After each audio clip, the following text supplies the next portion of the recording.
గతంలో కూడా చెప్పిన, చాలాసార్లు చెప్పిన, ఇదివరకు పన్నున్న చెట్టుకి రాలేస్తారన్నట్టు నన్ను సోషల్ మీడియా వాళ్ళు కానీ బీఆర్ఎస్ వాళ్ళు కానీ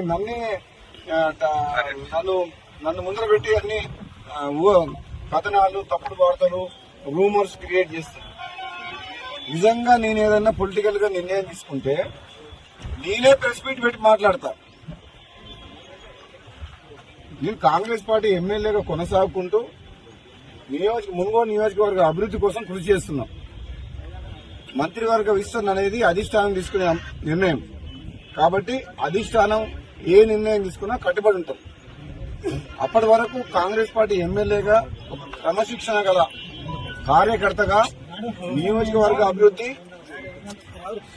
పార్టీ కోసం పనిచేస్తున్నట్టు రాహుల్ గాంధీ గారి నాయకత్వంలో ఎటువంటి రూమర్స్ కూడా సోషల్ మీడియాలో నాకు కొందరు గిట్టని వ్యక్తులు కాంగ్రెస్ పార్టీ లోపల కావచ్చు, ఇతర పార్టీ వాళ్ళు కావచ్చు, కంటిన్యూస్ గా సోషల్ మీడియాలో నా మీద